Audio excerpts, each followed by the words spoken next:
The house next door had been empty for as long as anyone on our street could remember. The paint, once white, had yellowed into the color of old teeth. The windows were narrow and too dark, like they weren't made for looking out, only for looking in. When we moved in, my mom said, "Don't stare at it, it's just an old house." But it didn't feel old. It felt patient. The first night, I woke up at 3:03 a.m. I didn't know why. My room was silent except for the low hum of the ceiling fan, like someone had exhaled slowly beside my bed. I turned toward my window. The house next door had one light on, but that was impossible. The place didn't have electricity. No cars ever parked in the driveway. No mail in the box. No footprints in the snow. But there it was, a pale yellow glow in the upstairs window, and in front of it stood something tall. Too tall. Its head nearly touched the ceiling. Its arms hung so low its fingers, if that's what they were, rested near its knees. It didn't move. It didn't need to. It was facing my house. Facing me. I blinked hard, rubbed my eyes, looked again. The light was gone. The window was black. I didn't sleep the rest of the night. The next morning, I went outside to check the yard between our houses. No signs of anyone walking around. But the for sale sign was gone. Not fallen. Gone. That's when I noticed something else. The front door of the house was slightly open. Just a crack. I stood there for a long time, staring at it. The door hadn't been open yesterday. I was sure of it. I would have noticed. It felt like the house was breathing through that gap. I inhale and exhale slowly.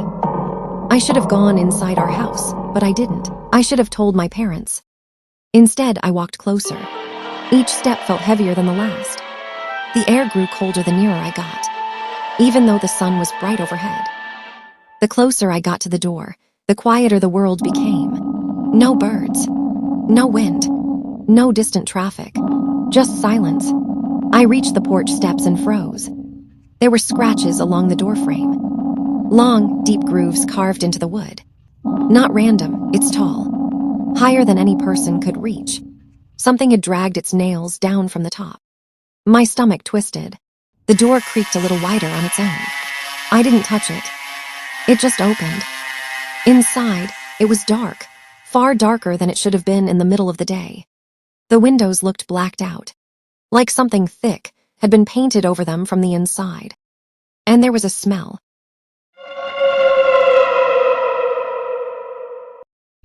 It doesn't smell rotten, neither mold. It's something older, like wet earth that had never seen sunlight. I took one step across the threshold. The temperature dropped instantly, and the door slammed shut behind me. Shit. I wish I didn't came inside. The sound was so loud, it felt like the walls shook. I spun around and grabbed the handle. I tried to open it, but it's locked. I twisted and pulled and pounded, but it wouldn't budge. The house wasn't silent anymore. It was listening. Slow. Deliberate. Heavy footsteps moved from one end of the second floor to the other. Back and forth. Back and forth. Like pacing. Then they stopped. Right above me. Oh my God. Dust sifted down from the ceiling. I backed away toward the living room. My heart is hammering so hard, I thought I'd faint. That's when I noticed something on the wall. Photographs. Dozens of them. All of me. Me getting off the school bus. Me mowing the lawn. Me standing in my bedroom at night.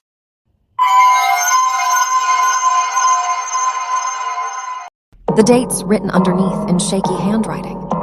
The first one was from 3 years ago, but we only moved in last 6 months. Oh my God. My throat closed. The footsteps started again, but this time they weren't upstairs. They were on the stairs. Descending. Slow. Heavy. One step at a time. The wood groaned under each movement. I couldn't see the staircase from where I stood, but I could hear it clearly. Creak. Step. Creak. Step. I turned toward the hallway, desperate for another exit. But the hallway was longer than it had looked from outside. Much longer. It stretched impossibly far, the walls narrowing as it went. the ceiling dipping lower and lower until it seemed to press down like a closing lid. And at the end of it, a door, slightly open, yellow light spilling out. The same yellow light I'd seen at 3:03 a.m. The footsteps stopped halfway down the stairs. The house went quiet, like it was waiting to see what I'd choose. Behind me, something shifted in the darkness near the staircase.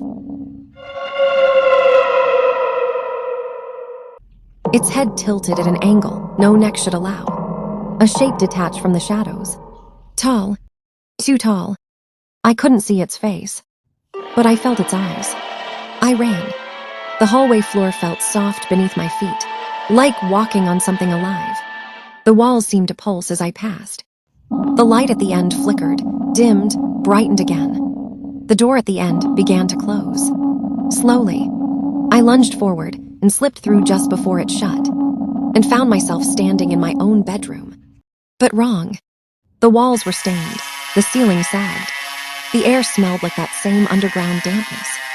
Across the room, by the window, I was standing there, perfectly still, looking out, at my house, at my real bedroom window, where someone else now stood, watching. My double turned slowly toward me. Its face wasn't mine. Its mouth stretched too wide, and behind me, from the doorway I'd just entered, I heard that slow, heavy breathing. You're the neighbor now. The lights went out, and somewhere across the street, in the upstairs window of that house, a pale yellow glow flickered on, at exactly 3:03 a.m.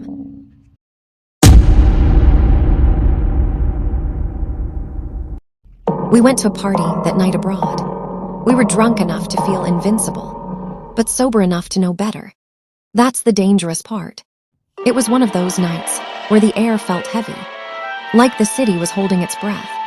Bars were closing, music fading behind brick walls, laughter echoing and then vanishing too quickly. We decided to walk, 4 of us, swaying slightly, shoes scraping against the pavement in uneven rhythm. The streets looked wrong. Not empty, just staged, too clean, too still.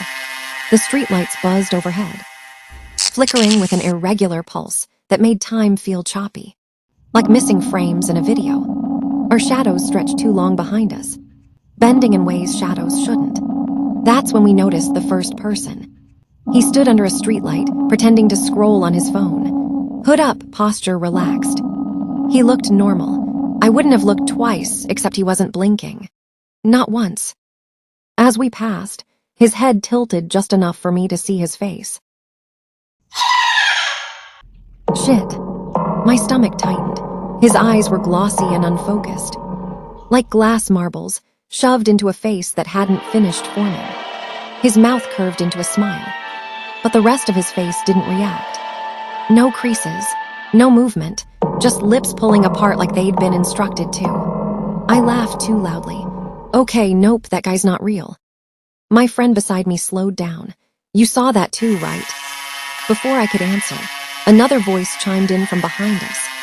Guys, don't look now. Across the street stood a woman and a child. The child waved. His arm bent the wrong way at the elbow, folding slightly inward, like the joint had been assembled backward.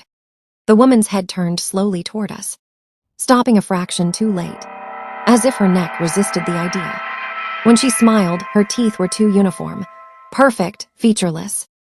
We crossed the street without speaking. So did they. That's when panic began creeping in.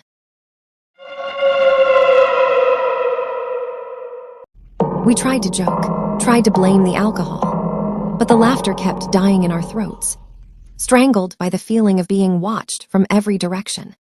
More people appeared as we walked. A man leaning against a bus stop, whose eyes pointed slightly away from each other, never quite focusing.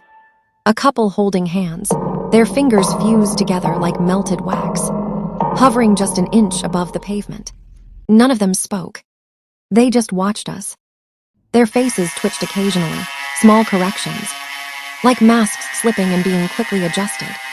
A cheek would sag before snapping back into place. An eye would drift too far, then jerk forward again. One of my friends whispered, "They're copying people." Another shook his head. "No, they're learning." We sped up. Footsteps echoed behind us. Not many, just enough. We turned a corner we all knew well, a straight path home. But the street stretched longer than it should have.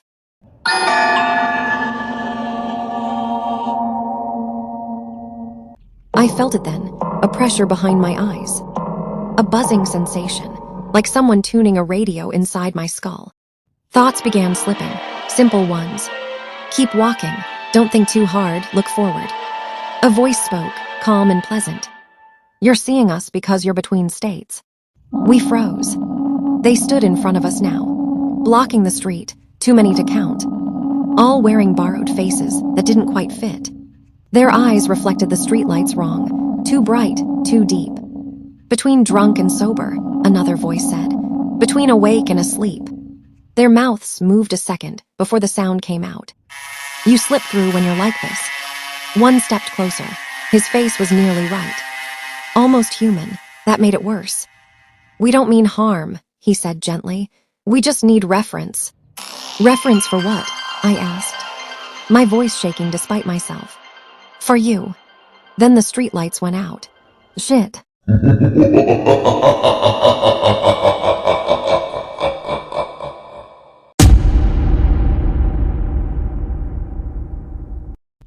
I started getting texts from my mom again last week. The creepy thing is that she died in 2019. The first message came in at 8:12 p.m. Mom, are you still at the house? I stared at my phone for a long time.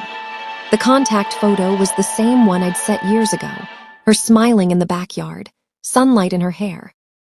The message thread wasn't new. It was our old conversation, picking up where it had left off. The last real message from her was from the hospital. Love you, phone dying. I never deleted it. My hands were shaking when I opened the new message. There was no unknown sender. No weird formatting. It was her number. Disconnected years ago. I typed back before I could stop myself. Me, who is this? The reply came instantly. Mom, don't be like that, I'm outside. Then, a cold wave passed through me. I replied back. Outside where? I live 3 states away from my childhood home now. I walked slowly to the window.